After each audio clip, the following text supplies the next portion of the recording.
प्रिय विद्यार्थियों, विज्ञान की कक्षा में आपका स्वागत है। मैं श्रीमती मनीषा रघुवंशी, माध्यमिक शिक्षक विज्ञान, शासकीय नवीन हाई स्कूल 25वीं बटालियन भोपाल। कक्षा 9वीं विज्ञान के जीव विज्ञान खंड के भाग 2 में आप सभी का स्वागत है। अध्याय 5 जीवन की मौलिक इकाई the fundamental unit of life कोशिका के विषय में हम भाग 1 में बहुत कुछ पढ़ चुके हैं। आइए अब हम विषयांश को आगे बढ़ाते हैं। आज की कक्षा में सीखने योग्य बिंदु हैं कोशिका, अंगक, सेल ऑर्गेनेल्स, संरचना व कार्य विस्तार से, जंतु कोशिका की संरचना, पादप कोशिका की संरचना, जंतु कोशिका व पादप कोशिका में अंतर, प्रोकैरियोटिक व यूकैरियोटिक कोशिका में अंतर, कोशिका विभाजन जिसके अंतर्गत समसूत्री व अर्धसूत्री कोशिका विभाजन व उसका महत्व, अंत में जो विषयांश हमने पढ़ा है उसका सारांश और अंतिम में अभ्यास प्रश्नोत्तरी हमारी समझ को परखने के लिए।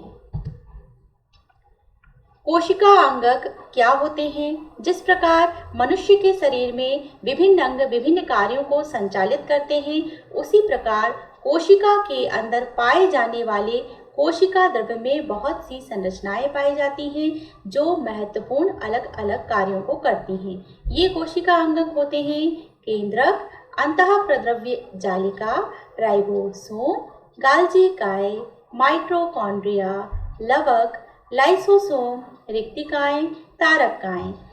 विद्यार्थियों, केंद्रक के विषय में हम भाग 1 में पढ़ चुके हैं। इसके बाद आज हम कोशिका अंगक अंतःप्रद्रव्य जालिका के विषय में पढ़ते हैं। एंडोप्लाज्मिक रेटिकुलम या अंतःप्रद्रव्य जालिका। अंतःप्रद्रव्य जालिका की खोज गार्नियर ने सन 1857 में की थी। संरचना के विषय में जाने, यह झिल्ली युक्त नलिकाओं तथा सूक्ष्म आशय थैलियों से बना जालक तंत्र होता है। यह केंद्रक झिल्ली से कोशिका झिल्ली तक कोशिका द्रव्य में फैला रहता है। इस प्रकार जब हम इसके चित्र को देखते हैं तो यह कोशिका अंगक कोशिका द्रव्य में इस प्रकार का दिखाई देता है, ट्यूब के समान नलिकाकार। ये 2 प्रकार का आपको यहाँ पर दिखाई दे रहा है, जिनके ऊपर छोटे छोटे कण पाए जा रहे हैं। इन छोटे छोटे कणों को राइबोसोम कहते हैं। वह होती है रफ एंडोप्लाज्मिक रेटिकुलम, और कुछ ट्यूब्स के ऊपर ये राइबोसोम नहीं पाए जाते। ये होती हैं चिकनी प्रकार की एंडोप्लाज्मिक रेटिकुलम। तो प्रकार 2 हो जाएंगे। पहला खुरदुरी या कणिका में, या जिसको हम कहते हैं रफ एंडोप्लाज्मिक रेटिकुलम। ये सिस्टर्नी व नलिकाओं से बनी होती हैं, प्रोटीन संश्लेषण में सहायता करती हैं। इसमें राइबोसोम पाए जाते हैं। दूसरा प्रकार है चिकनी अकणिका में अंतःप्रद्रव्य जालिका, एसीआर, स्मूथ एंडोप्लाज्मिक रेटिकुलम। इसमें राइबोसोम नहीं पाए जाएंगे। यह लिपिड बनाने में मदद करती है। कार्य देखें एंडोप्लाज्मिक रेटिकुलम के। प्रोटीन संश्लेषण का कार्य, कोशिका विभाजन के समय केंद्र की झिल्ली के निर्माण में सहायक, विभिन्न अनुवांशिक पदार्थ जो केंद्र के अंदर पाए जा रहे हैं, कौन कौन से? डीएनए, आरएनए, डीएनए के ऊपर जीन पाए जाते हैं, इनको सम्मिलित रूप से हम क्रोमेटिन पदार्थ कहते हैं, अनुवांशिक पदार्थ कहते हैं। ये क्या करते हैं? विभिन्न अनुवांशिक पदार्थों को केंद्र के कोशिका द्रव्य के विभिन्न अंगों तक पहुंचाने का कार्य करते हैं। इस प्रकार अंतःप्रद्रव्य जालिका का चित्र यदि आपको आता है तो इस प्रकार आपको उसका चित्र बनाना है जो स्क्रीन पर दिखाई दे रहा है। नेक्स्ट है राइबोसोम। यह सूक्ष्म कण होते हैं जो अमीनो अम्ल से प्रोटीन संश्लेषण करते हैं। सभी तरह के प्रोटीन का निर्माण राइबोसोम द्वारा ही किया जाता है। ये अपारदर्शी होते हैं, रासायनिक रूप से प्रोटीन व आरएनए की समान मात्राओं से बने होते हैं। ये 2 प्रकार के होते हैं, 70s आकार में छोटे, 80s आकार में बड़े, और मुख्य कार्य होता है प्रोटीन निर्माण करना। इसीलिए राइबोसोम को कोशिका की प्रोटीन फैक्ट्री कहा जाता है। इस प्रकार जब चित्र आता है तो हम सामान्य रूप से राइबोसोम की संरचना इस प्रकार बनाएंगे। नेक्स्ट है गाल्जी काय या गाल्जी उपकरण या गाल्जी बॉडीज। इसकी खोज फैमिलो गॉल्गी द्वारा सन 1898 में की गई। संरचना के विषय में जाने। पतली झिल्ली युक्त कोशिकाओं का समूह है जिसमें 3 घटक चपटे कोश आशय रिक्तिकाएं होते हैं। चित्र आपको स्पष्ट रूप से स्क्रीन पर दिखाई दे रहा है। ट्यूबनुमा संरचना है, खाली आशय बीच में पाए जाएंगे। आशय का मतलब है गैप या रिक्त स्थान टाइप का पाया जाएगा। कार्यों के बारे में चर्चा करें। गॉल्गी श्राव्य पदार्थों का निर्माण करते हैं, लाइसोसोम का निर्माण करते हैं, कार्बोहाइड्रेट के दीर्घ अणुओं का संश्लेषण करते हैं। दीर्घ अणु मतलब जो बड़े अणु होते हैं उनको सिंथेसिस करने का या संश्लेषित करने का कार्य करते हैं। कोशिका भित्ति के निर्माण में सहायक होते हैं। शुक्राणु जनन के समय शुक्राणु के ऊपरी भाग का निर्माण करते हैं। अब नेक्स्ट है माइटोकॉन्ड्रिया। माइटोकॉन्ड्रिया जो कोशिकांग है यह केवल यूकेरियोटिक कोशिकाओं के कोशिका द्रव्य में पाया जाता है। संरचना के बारे में देखें तो यह दोहरी झिल्ली का बना होता है। दोहरी मतलब डबल झिल्ली का बना होता है। बाहरी झिल्ली जो होगी वह छिद्रित होगी और भीतरी झिल्ली बहुत ही कुंडलित या वलित होगी। इसके आंतरिक कक्ष में एक तरल द्रव्य भरा होगा जिसे माइटोकॉन्ड्रियल फ्लूइड कहेंगे।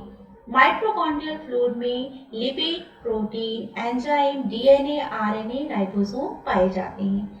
आंतरिक झिल्ली में अंगुली के समान उभार भी पाए जाते हैं। इन उभारों को क्रिस्टी कहते हैं। ये आंतरिक झिल्ली की सतह को बढ़ाने का कार्य करते हैं। माइटोकॉन्ड्रिया को कोशिका का पावर हाउस या ऊर्जा गृह कहा जाता है। जब भी कभी हमें ऊर्जा की आवश्यकता होती है तो वह माइटोकॉन्ड्रिया में संचित जो ऊर्जा है उसका प्रयोग कोशिका करती है। कार्य, इसमें भोज्य पदार्थों का ऑक्सीकरण किया जाता है। ऊर्जा को एटीपी के रूप में संचित किया जाता है। प्रोटीन संश्लेषण का कार्य करते हैं। अंडों के योग तथा स्पर्म के मध्य भाग को बनाने का कार्य करते हैं। माइटोकॉन्ड्रिया के चित्र को देखें तो जैसा आपको स्क्रीन पर दिखाई दे रहा है, बाहरी झिल्ली जो डॉटेड है, छोटे छोटे उसमें पोर पाए जा रहे हैं। आंतरिक झिल्ली वलित है। इस आंतरिक झिल्ली के अंदर एक जो फ्लूइड भरा रहता है वो माइटोकॉन्ड्रियल फ्लूइड होता है जिसमें बहुत ही महत्वपूर्ण पदार्थ पाए जाते हैं। लवक नेक्स्ट आपका कोशिकांग है। कोशिका का संरचना के बारे में देखें। अधिकांश पादप तथा कुछ प्रकाश संश्लेषण प्रोटोजोआ जंतुओं की कोशिकाओं में अनेक छोटे छोटे बिंब के समान अथवा गोल या अंडाकार दोहरी दीवार युक्त जीवित संरचनाएं पाई जाती हैं। इन्हें लवक कहते हैं। कार्य एवं गुणों के आधार पर कोशिका में 3 प्रकार के लवक पाए जाते हैं। अवर्णीय लवक, हरित लवक और वर्णीय लवक। अवर्णीय लवक को ल्यूकोप्लास्ट कहते हैं। यह भोज्य पदार्थों का संग्रह करने वाले रंगहीन लवक हैं तथा पौधों के उन भागों में पाए जाएंगे जहां प्रकाश नहीं पहुंचता। अवर्णीय लवक कहाँ पाए जाएंगे? भूमिगत जड़, तना आदि की कोशिकाओं में, और इनका कार्य होगा मान, तेल वसा तथा प्रोटीन संचय करना। दूसरा जो लवक है हरित लवक, क्लोरोप्लास्ट, यह सिर्फ पादप कोशिका में पाया जाता है। जंतु कोशिका में यह अनुपस्थित होता है। यह हरे रंग के लवक होते हैं। इनमें हरे रंग का पर्णहरित या क्लोरोफिल पाया जाता है। इसमें प्रकाश संश्लेषण की क्रिया होती है। पौधे जो प्रकाश संश्लेषण की क्रिया करते हैं वह क्लोरोप्लास्ट में ही होती है। उच्च श्रेणी के पौधों की प्रत्येक कोशिका में 20 से 40 तक क्लोरोप्लास्ट होते हैं। कार्य प्रकाश संश्लेषण का कार्य ये करते हैं। तीसरा लवक है वर्णीय लवक या क्रोमोप्लास्ट। यह पीले, लाल या नारंगी रंग के लवक हैं। यह पुष्पों के दलों या फूलों में पाए जाते हैं। वह उन्हें चमकीला और आकर्षक बनाते हैं। अर्थात जो रंग बिरंगे फूल पाए जाते हैं उनमें जो रंग होता है वो क्रोमोप्लास्ट लवक की उपस्थिति के कारण होता है। कुछ बैक्टीरिया तथा शैवाल में भी ये वर्णक पाए जाते हैं जो इन्हें विशिष्ट रंग प्रदान करते हैं। कार्य के बारे में देखें। प्रकाश अवशोषित करने में ये सहायक होते हैं। तीनों प्रकार के जो लवक हमने देखे उनका सिंपल रूप में अगर हम चित्र देखें तो इस प्रकार का होगा। पहला क्रोमोप्लास्ट वर्णीय लवक, दूसरा क्लोरोप्लास्ट हरित लवक, तीसरा है ल्यूकोप्लास्ट या अवर्णीय लवक। चित्रों की प्रैक्टिस सभी विद्यार्थी आवश्यक रूप से करेंगे। इस पाठ में चित्रों का बहुत महत्व है। चित्र और नामांकन दोनों की प्रैक्टिस आपको करना है। नेक्स्ट है लाइसोसोम।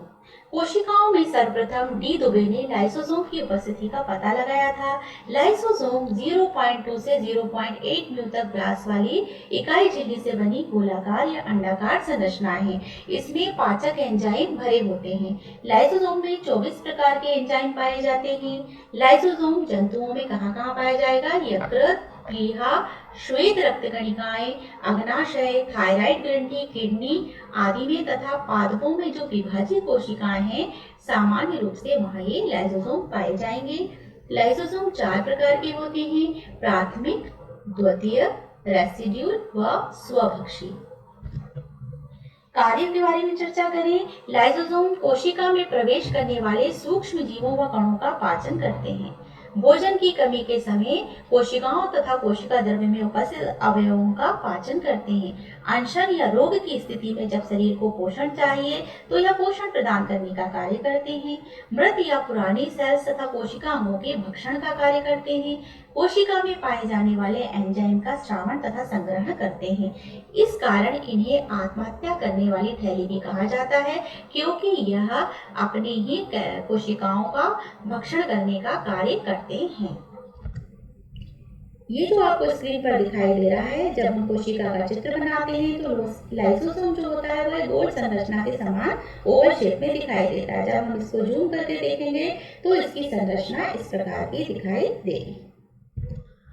तारककाय सेंट्रोसोम नेक्स्ट आपका कोशिकांग है। तारककाय जंतु कोशिका में केंद्रक के पास पाया जाता है। इसके अतिरिक्त यह तारककाय एल्गी तथा कवक की कोशिका में भी पाए जाते हैं। प्रत्येक तारककाय में 2 तारक केंद्र या 2 ध्रुव पाए जाते हैं। पादप कोशिका में सेंट्रोसोम अनुपस्थित होता है। तारककाय के कार्य के विषय में चर्चा करें। जंतु कोशिका में कोशिका विभाजन के समय तरकु तंतु स्पिंडल फाइबर्स बनाते हैं। सेंट्रियोल आधारकाय बनाते हैं। सेंट्रियोल का जो आधारकाय है वो सेंट्रियोल आधारकाय बनाने में मदद करता है। शुक्राणु का अक्षीय भाग जो होता है, एक्सिल भाग जो होता है, उसके तंतु का निर्माण में ये सहायक होते हैं। मुख्य रूप से कोशिका विभाजन के समय ये जो गुणसूत्र होते हैं उनको ध्रुवों की ओर खींचने, ध्रुवों की ओर उनको अटैच करने का कार्य भी ये करते हैं। इस प्रकार की संरचना तारककाय की होती है। यहाँ पर स्क्रीन पर आपको जो चित्र दिखाई दे रहा है वह तारककाय सेंट्रोसोम का टीएस या अनुप्रस्थ काट का चित्र है। नेक्स्ट आपका कोशिकांग जो कोशिका का हम पढ़ेंगे वह है रिक्तिकाएं या वैक्यूल्स। ये रसधानियां भी कहलाएंगी, जो कोश द्रव्य में झिल्ली से घिरे खाली स्थान होते हैं। कोशिका द्रव्य में जो खाली स्थान है और झिल्ली से घिरा है वह है रिक्तिका। इसमें पाया जाने वाला द्रव्य कोशारस कहलाता है और पाए जाने वाली झिल्ली रिक्तिकी झिल्ली कहलाती है। हम रिक्तिका के कार्य के बारे में चर्चा करें। भोज्य पदार्थों का संग्रह करने का कार्य करती हैं। कोशिका को कठोरता प्रदान करती हैं। कोशिका में परासरण नियंत्रण करती हैं। भोजन के पाचन, उत्सर्जन आदि में सहायता करती हैं। ये जो आपको स्क्रीन पर दिखाई दे रहे हैं दोनों प्रकार की कोशिकाएं हैं। ऊपर वाली जो कोशिका वनस्पति कोशिका है, इसमें जो रिक्तिका पाई जाती है वह आकार में बहुत बड़ी होती है। जंतु कोशिका जो नीचे बनाई है उसमें जो रिक्तिका होगी वह छोटे आकार की होगी। अभी तक आपने कोशिकाओं के बारे में विस्तार से जाना। इन कोशिकाओं की संरचना और कार्यों को अच्छे से याद करिए। ये परीक्षा में आती हैं, पूछी जाती हैं और आपको यह कॉन्सेप्ट क्लियर होना चाहिए। आइए अब हम जंतु कोशिका को देखते हैं। जब हम यौगिक सूक्ष्मदर्शी में जंतु कोशिका को देखते हैं तो जंतु कोशिका इस प्रकार की दिखाई देती है। इसमें पूरा नामांकन आपको स्पष्ट रूप से दिखाई दे रहा है। चित्र आपको देखने में टफ लग रहा है, लेकिन वास्तविक रूप से चित्र इस प्रकार का दिखाई देता है। जो सबसे बाहर होती है वह कोशिका झिल्ली या प्लाज्मा झिल्ली होती है। सेंटर में केंद्रक पाया जाता है। केंद्र की झिल्ली से घिरा होता है और कोशिका द्रव्य में सारे कोशिकांग जितने भी आपने पढ़े हैं वो इसमें पाए जाते हैं। माइटोकॉन्ड्रिया, गोल्जी उपकरण, लाइसोसोम, अंतःप्रद्रव्य जालिका आदि। बच्चों, जब जंतु कोशिका का चित्र आपको परीक्षा में बनाने के लिए आता है तो सरलतम रूप में आपको इस चित्र का अभ्यास करना चाहिए जो आपको स्क्रीन पर दिखाई दे रहा है। इस प्रकार व्यवस्थित, सुंदर आपको चित्र बनाना चाहिए, स्पष्ट चित्र बनाना आना चाहिए और पूरे नामांकन आपको किस प्रकार एक लाइन से करना है यह आपको आना चाहिए। जीव विज्ञान में चित्रों का महत्व होता है। हम उन चित्रों को कितना व्यवस्थित और अच्छे से नामांकित करते हैं, परीक्षाओं में उस हिसाब से हमें नंबर प्राप्त होते हैं। तो जंतु कोशिका के चित्र का आप सभी अभ्यास करेंगे। ये स्पष्ट चित्र आपको स्क्रीन पर दिखाई दे रहा है। इसके बाद पादप कोशिका के विषय में हम चर्चा करें तो पादप कोशिका को जब हम यौगिक माइक्रोस्कोप में या कंपाउंड माइक्रोस्कोप में देखते हैं तो इस प्रकार से 3 लेयर उसकी दिखाई देती हैं और उसके अंदर सभी कोशिकांग और केंद्रक दिखाई देता है। इसमें हम देखें तो इसमें कोशिका भित्ति होती है, प्लाज्मा झिल्ली होती है, केंद्रक होता है, बड़ी बड़ी रसधानियां पाई जाती हैं, अंतः प्रद्रव्य जालिका पाई जाती है, लाइसोसोम पाया जाता है, माइटोकॉन्ड्रिया पाया जाता है, प्लास्टिड में हरित लवक पाया जाता है जो जंतु कोशिका में नहीं पाया जाएगा। इस प्रकार यह चित्र भी आपको कठिन प्रतीत होता है क्योंकि पादप कोशिका का जो आकार होता है वह त्रिकोणीय, पंचकोणीय या षटकोणीय होता है। परीक्षा में इस चित्र की तैयारी आप स्क्रीन पर ये जो चित्र दिखाई दे रहा है इस प्रकार करिए। यह बहुत ही व्यवस्थित और स्पष्ट चित्र है।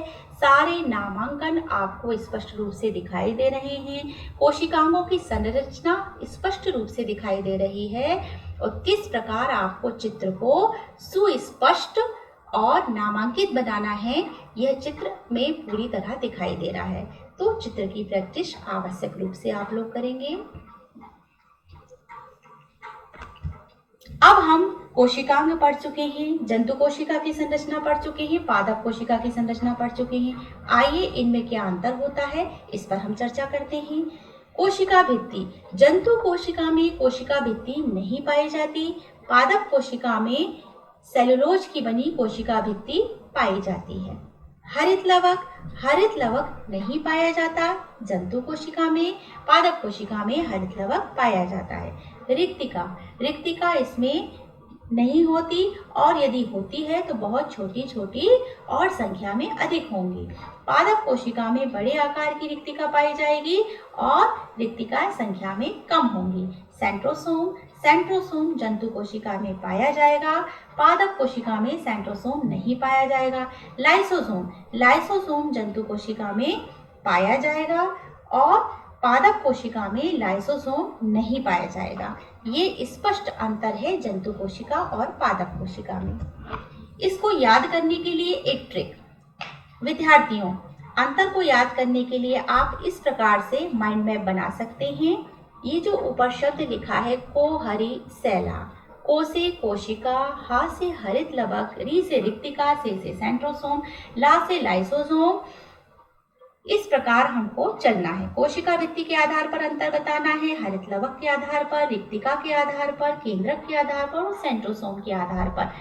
जिसमें ये चीज पाई जा रही है हम राइट का निशान लगाएंगे, जहां नहीं पाई जा रही जिस कोशिका में उसमें रॉन्ग का निशान लगाएंगे।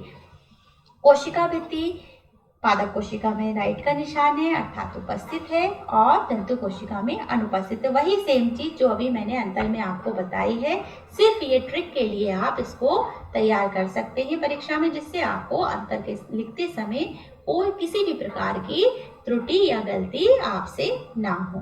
केंद्रक के बारे में थोड़ी सी चर्चा हम करेंगे कि पादप कोशिका का केंद्रक परिधि की ओर क्यों पाया जाएगा, क्योंकि पादप कोशिका में रिक्तिकाएं बड़ी होती हैं इसलिए केंद्रक परिधि की ओर खिसक जाता है और जंतु कोशिका में यह मध्य में पाया जाता है क्योंकि जंतु कोशिका में जो रिक्तिकाएं पाई जाती हैं वह छोटे आकार की होती हैं या अनुपस्थित भी होती हैं।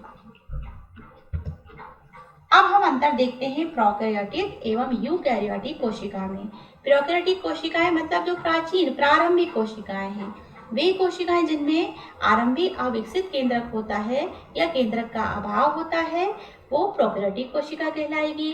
वे कोशिकाएं जिनमें केंद्रक पूर्ण रूप से विकसित होता है वे यूकैरियोटिक कोशिकाएं कहलाएंगी। प्रोकैरियोटिक कोशिकाएं सभी सूक्ष्म जीवों जैसे जीवाणु, नील हरित शैवाल, विषाणु आदि में पाई जाती हैं। यूकैरियोटिक कोशिकाएं सभी जंतु एवं वनस्पति कोशिकाओं में पाई जाती हैं, अर्थात उच्च श्रेणी के जीवों में पाई जाती हैं, जैसे पेड़ पौधे, मानव, सभी प्रकार के जंतु आदि। प्रोकैरियोटिक कोशिकाओं में माइटोकॉन्ड्रिया, हलक, गालचिकाएं, अंतःप्रद्रव्य जालिका अर्थात समस्त कोशिकांगों का अभाव होगा। यूकैरियोटिक कोशिकाओं में ये सारे कोशिकांग पाए जाएंगे। प्रोकैरियोटिक कोशिकाओं में श्वसन जीवद्रव्य कला में होगा और यूकैरियोटिक कोशिकाओं में श्वसन माइटोकॉन्ड्रिया में होता है। माइटोकॉन्ड्रिया जो होता है वह कोशिका का श्वसन अंग भी है। प्रोकैरियोटिक कोशिकाओं में 70S प्रकार के राइबोसोम पाए जाते हैं। यूकैरियोटिक कोशिकाओं में 80S प्रकार के राइबोसोम पाए जाते हैं। प्रोकैरियोटिक कोशिका में केंद्रक का अभाव होता है, इसलिए केंद्र की पदार्थ कोशिका द्रव के सीधे संपर्क में होगा। यूकैरियोटिक कोशिका में स्पष्ट पूर्ण विकसित केंद्रक पाया जाएगा। केंद्र की पदार्थ जो अनुवांशिक पदार्थ है वो केंद्रक झिल्ली के अंदर पाया जाएगा। प्रोकैरियोटिक कोशिका में सूत्री तथा अर्धसूत्री विभाजन नहीं होगा। यूकैरियोटिक कोशिका में यह विभाजन होगा। प्रोकैरियोटिक कोशिका में रिक्तिका नहीं पाई जाएगी, यूकैरियोटिक में पाई जाएगी। प्रोकैरियोटिक में केंद्रिका अनुपस्थित होगी, यूकैरियोटिक में केंद्रिका उपस्थित होगी। जब आपको अंतर आता है तो स्पष्ट रूप से आपको ये 10 अंतर लिखने हैं। याद करने की इसकी ट्रिक पर यदि हम चर्चा करें तो प्रोकैरियोटिक एवं यूकैरियोटिक कोशिका के लिए हम इस प्रकार का एक माइंड मैप बना सकते हैं, क्योंकि अंतर काफ़ी होते हैं तो हमें ये याद करने में सुविधा होगी। इस प्रकार का एक चार्ट बनाकर हम अपने टेबल के सामने लगा सकते हैं। उसको बार बार देखने पर हमें ये चीज़ कंठस्थ हो जाएगी और हमसे किसी प्रकार की गलती नहीं होगी। इसके लिए जो शब्द है प्राचीन, प्राचीन मतलब प्रोकैरियोटिक कोशिका जो है वो कैसी प्राचीन है? प्राचीन कोशिका। आ का मतलब आधुनिक, को, ला, के, मारी, गोली। इस शब्द को हम याद कर लें और इसी क्रम में हम सारे कोशिकांगों को लिखते चलेंगे। प्रोकैरियोटिक में सारे कोशिकांग अनुपस्थित दिख रहे हैं इसलिए क्रॉस लगा है। यूकैरियोटिक में सारे कोशिकांग पाए जाते हैं इसलिए राइट का निशान लगा है। ये याद करने की एक आसान ट्रिक है, आप इसका इस्तेमाल कर सकते हैं। अब हम चर्चा करते हैं कोशिका विभाजन क्या होता है। एक कोशिका का विभाजित होकर 2 या अधिक कोशिकाएं उत्पन्न करना कोशिका विभाजन कहलाता है। विभाजन मतलब डिवीजन, एक कोशिका से 2 कोशिकाओं का बनना। कोशिका विभाजन 3 प्रकार का होगा, असूत्री, समसूत्री, अर्धसूत्री। हम यहाँ पर चर्चा करेंगे समसूत्री और अर्धसूत्री कोशिका विभाजन की। बहुत विस्तार से आपके सिलेबस में नहीं है, सिर्फ खास चीज़ों के बारे में हम यहाँ जानेंगे। समसूत्री विभाजन या माइटोसिस सेल डिवीजन क्या होता है? समसूत्री विभाजन प्राणियों में द्विगुणित या डिप्लॉइड कोशिकाओं में ही होता है, जबकि पौधों में अगुणित और द्विगुणित दोनों में होता है। इसकी 2 अर्थात समसूत्री कोशिका विभाजन कायिक कोशिकाओं में पाया जाएगा। यह शरीर की संरचना और आकार में वृद्धि इस विभाजन के द्वारा होगी। इसकी 2 अवस्थाएं होती हैं। पहली अवस्था अंतरावस्था, कोशिका विभाजन की तैयारी अवस्था ये कहलाती है। एक कोशिका को तैयारी करने में 23 घंटे का समय लगता है। इंटरफेज जो होती है वो 23 घंटे की होती है। उसके बाद माइटोसिस फेज वास्तविक कोशिका विभाजन होता है जो 1 घंटे में संपन्न होता है, अर्थात 24 घंटे में हर कोशिका विभाजित होती है। समसूत्री विभाजन उसमें होता है। अंतरावस्था या इंटरफेज को हम देखें जो 23 घंटे की है, इसमें कोशिका के को 3 भागों में बांटा गया है। 3 प्रकार की चीजें कोशिका के अंदर होगी। जीवन फेज जिसे पश्चसूत्री प्रावस्था कहते हैं, इस अवस्था में कोशिका का आकार बढ़ता है और डीएनए की कॉपी नहीं होती, कोशिका अपने आकार में वृद्धि करेगी।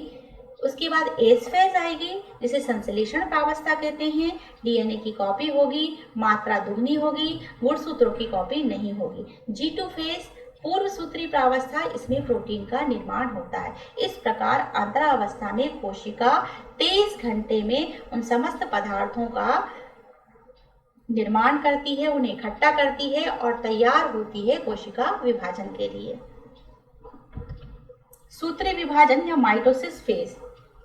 सूत्री विभाजन की शुरुआत केंद्रक विभाजन कैरियोकाइनेसिस से और कोशिका द्रव्य विभाजन साइटोकाइनेसिस से होती है, अर्थात समसूत्री कोशिका विभाजन में सबसे पहले केंद्रक विभाजित होगा, उसके बाद कोशिका द्रव्य विभाजित होगा। केंद्रक विभाजन 4 भागों में होता है, प्रोफेज पूर्वावस्था, मध्यावस्था, मेटाफेज, पश्चावस्था एनाफेज, अनत्यावस्था टीलोफेज। आइए इन पर चर्चा करते हैं। पूर्वावस्था प्रोफेज, गुणसूत्रों की संख्या दुगनी हो जाएगी और ये उलझे हुए दिखाई देंगे।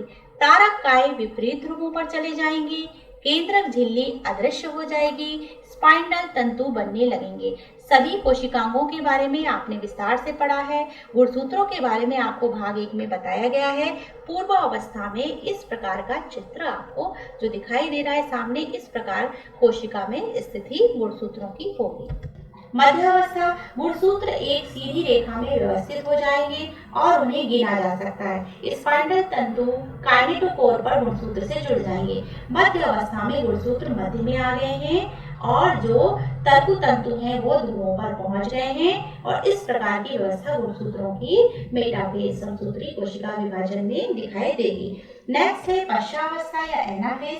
गुणसूत्र अलग अलग होकर विपरीत ध्रुवों पर चले जाएंगे। हम देख रहे हैं कि गुणसूत्र मध्यावस्था में बीच में थे, पश्चावस्था में वे एक दूसरे से दूर दूर ध्रुवों की ओर खिसकने लगेंगे। इसके बाद अंतिम होती है अनत्यावस्था या टीलोफेज। इसमें गुणसूत्र विपरीत ध्रुवों पर चले जाते हैं। केंद्रक झिल्ली जो गायब हो गई थी उसका निर्माण हो जाएगा और इस प्रकार की कोशिका की स्थिति दिखाई देगी। इस प्रकार केंद्रक विभाजन कंप्लीट हुआ। इसके बाद है कोशिका द्रव्य का विभाजन, जिसे साइटोकाइनेसिस कहते हैं। यह सूत्री विभाजन का अंतिम भाग होता है। इसमें कोशिका ध्रुव टूटकर 2 नई कोशिकाएं बनाता है। इस प्रकार समसूत्री कोशिका विभाजन कायिक कोशिकाओं में संपन्न होता है। सूत्री विभाजन का महत्व, आइए इसके महत्व पर चर्चा करें। यह एक ऐसा विभाजन है जिसके द्वारा बनने वाली संतति कोशिकाएं पूर्ण रूप से गुणों और संरचना में मात्र कोशिका की तरह ही होती है। संतति कोशिकाओं में क्रोमोसोम्स की संख्या और उनके लाक्षणिक गुण भी मात्र कोशिका के तरह ही रहते हैं। इसीलिए हम अपने माता पिता से काफी मिलते जुलते हैं। भाई बहन आपस में एक दूसरे से मिलते जुलते हैं। यह जीवों के अंगों की वृद्धि एवं विकास में सहायता करता है। शारीरिक वृद्धि जो होती है वह समसूत्री कोशिका विभाजन के कारण ही होती है। शरीर का आकार बढ़ना, लंबाई बढ़ना, यह सब सूत्री विभाजन के कारण होता है। एक कोशिकीय जीवों में विभाजन जनन का आवश्यक आधार होता है। यह पुरानी, सड़ी हुई एवं मरी हुई कोशिकाओं को नई कोशिकाओं के द्वारा बदलने में सहायता करता है। हमारे शरीर में कहीं भी जो भी टूट फूट हो जाती है और जो घाव भरते हैं वह समसूत्री कोशिका विभाजन के कारण भरते हैं। वृद्धि के लिए कोई कोशिका यदि परिमाप में बढ़ती जाए तो एक समय ऐसा आएगा जब उसका जिग्र सक्रिय नहीं रहेगा। अतः यह कोशिका विभाजन जीव का परिमाप बढ़ाते हुए भी सक्रियता को कम नहीं होने देता। ये इसका महत्व था जिसे आप अच्छे से तैयार करेंगे। इसके बाद जो नेक्स्ट विभाजन है वह है अर्धसूत्री या मियोसिस सेल डिवीजन। इसको मैं बहुत विस्तार से आपको नहीं पढ़ाऊंगी, ये आपके कोर्स में बहुत ही सीमित है। यह आप समझें कि काय में पाया जाता है। यह केवल जनन कोशिकाओं में पाया जाता है। जनन कोशिकाओं जैसे शुक्राणु और अंडाणु। इसमें एक जनन कोशिका से 4 कोशिका बनेंगी। समसूत्री में 2 बनेंगी, अर्धसूत्री में 4 डॉटर सेल या संतति कोशिकाएं बनेंगी। इस विभाजन में जीन विनिमय होगा। इसी के कारण नवीन लक्षणों का निर्माण होता है, नए नए लक्षण प्रकट होते हैं। अर्धसूत्री विभाजन में बनने वाली पुत्री कोशिकाओं में गुणसूत्रों की संख्या मात्र कोशिका से आधी होती है। इसी कारण इसे न्यूनकारी विभाजन कहते हैं। यह 2 चरणों में होगा, अर्धसूत्री विभाजन प्रथम, अर्धसूत्री विभाजन द्वितीय। अर्धसूत्री विभाजन प्रथम जो होगा वो अलग होगा थोड़ा, लेकिन अर्धसूत्री विभाजन की द्वितीय की जितनी भी अवस्थाएं हैं जो समसूत्री विभाजन में आपने पढ़ी उसी के समान होंगी। अर्धसूत्री विभाजन प्रथम, अर्धसूत्री विभाजन प्रथम की 4 अवस्थाएं होंगी। Prophase, metaphase first, anaphase first, telophase first. Prophase में यह समसूत्री विभाजन की पूर्व अवस्था से लंबी अवस्था है। केंद्रक झिल्ली लुप्त होगी, तारक काय का तारक केंद्र में टूटेगा, समजात गुणसूत्रों के क्रोमेटिड आपस में कुंडलित होंगे। इसे जीन विनिमय कहेंगे। इस जीन विनिमय के कारण अगली पीढ़ी में लक्षण विभिन्नता आएगी। मध्यावस्था में गुणसूत्र मध्य पट्टी में आ जाएंगे। पश्चावस्था या समसूत्री विभाजन तथा सेंट्रोमियर का विभाजन नहीं होगा, अर्थात पूर्ण गुणसूत्र ही ध्रुव की ओर गमन करेंगे। प्रत्येक ध्रुव पर गुणसूत्रों का एक समूह बन जाएगा। अंतरावस्था, इस अवस्था में गुणसूत्र अंकुरित होकर क्रोमेटिड जाल में बदल जाएंगे। इस प्रकार मियोसिस फर्स्ट संपन्न होगा। अर्धसूत्री विभाजन द्वितीय, समसूत्री विभाजन के बिल्कुल समान इसमें एक गुणित विभाजन से 2 पुत्री कोशिकाएं बनेंगी। इस प्रकार संपूर्ण अर्धसूत्री विभाजन में एक द्विगुणित जनक कोशिका से 4 गुणित संतति कोशिका बनती है। इस प्रकार पूरा अर्धसूत्री विभाजन आपको जिस प्रकार दिखाई दे रहा है, prophase second, metaphase second, anaphase second, telophase second और कोशिका द्रव्य में जब विभाजन होगा तो 4 पुत्री कोशिकाएं या संतति कोशिकाएं बनेंगी। अर्धसूत्री विभाजन का महत्व। युग्मक में गुणसूत्रों की संख्या अगुणित करने की यह विभाजन की एकमात्र विधि है और याद रखिए यह केवल जनन कोशिकाओं में पाई जाती है। लैंगिक जनन के द्वारा बने युग्मनज में गुणसूत्रों के जोड़ों का एक सदस्य माता से और दूसरा पिता से प्राप्त होता है। इसी कारण इसमें जीन विनिमय की क्रिया होती है और नवीन लक्षण भी उत्पन्न होते हैं और मातृ पितृ लक्षण भी वंशागत होते हैं। अर्धसूत्री विभाजन प्रथम में होने वाला क्रॉसिंग ओवर समजात गुणसूत्रों के मध्य जीन्स का आदान प्रदान करता है, जिससे आनुवांशिक लक्षणों पर गहरा प्रभाव पड़ता है। ये आपको यहाँ पर जो दिखाई दे रहा है इसमें तीनों प्रकार के आपको विभाजन दिखाई दे गए हैं। इसमें अर्धसूत्री विभाजन की पूरी जो चरण होते हैं उन चरणों को क्रम से बताया गया है, जिसे आप अच्छे से अध्ययन करेंगे। जैसे मियोसिस फर्स्ट है, इसमें प्रोफेज, मेटाफेज, एनाफेज, टीलोफेज होगा। मियोसिस सेकंड जो होगी उसमें पूरी समसूत्री कोशिका विभाजन जैसी ही होगी। मियोसिस फर्स्ट की जो प्रोफेज है वह पूर्वावस्था जो है वह 5 अवस्थाओं से मिलकर बनी होगी। सबसे लंबी प्रावस्था होगी leptotene, zygotene, pachytene, diplotene, diakinesis. समसूत्री विभाजन interphase, prophase, metaphase, anaphase, telophase इन अवस्थाओं में होगा। ये मियोसिस और मियोसिस के बारे में आपको बताया गया है। स्लाइड का अध्ययन आप ठीक से करिएगा। अर्धसूत्री विभाजन में पेरेंट सेल से 4 डॉटर सेल बनती हैं। माइटोसिस में पेरेंट सेल से 2 डॉटर सेल बनती है, संतति कोशिकाएं बनती हैं और ये काई कोशिकाओं में होता है। ये इस प्रकार अर्धसूत्री कोशिका विभाजन को एक बार आपको और चित्रों के द्वारा बताया गया है। इस स्लाइड को आप अच्छे से देखिएगा। ये इस प्रकार से पूरा अर्धसूत्री कोशिका विभाजन संपन्न होगा, जो बहुत ज़्यादा डिटेल में आपके सिलेबस में नहीं है, पर आप उसको इस प्रेजेंटेशन में देख सकते हैं। अब सारांश देखिए। कोशिकांगों के कार्य व संरचना का चित्र सहित अध्ययन किया हमने। पादप व जंतु कोशिका की संरचना का अंतर किया। प्रोकैरियोटिक व यूकैरियोटिक कोशिका में अंतर को जाना। समसूत्री कोशिका विभाजन के महत्व को जाना। अर्धसूत्री कोशिका विभाजन के महत्व को जाना। इसके बाद जो हमने पढ़ा उस पर अभ्यास प्रश्नोत्तरी आपको करना है बच्चों। ये जो 6 प्रश्न आपको स्क्रीन पर दिखाई दे रहे हैं इनको आपको ठीक से अपनी कॉपी में नोट करके इनके उत्तर लिखना है। प्रोकैरियोटिक यूकैरियोटिक कोशिका में अंतर बताओ। जंतु पादप कोशिका में अंतर बताओ। जंतु कोशिका व पादप कोशिका का नामांकित चित्र बनाओ। समसूत्री विभाजन का महत्व लिखो व इसकी विभिन्न अवस्थाओं को समझाओ। समसूत्री व अर्धसूत्री कोशिका विभाजन में अंतर लिखो। आशा करती हूँ कि सारा विषयांश आपको बहुत अच्छे से समझ में आया होगा। धन्यवाद।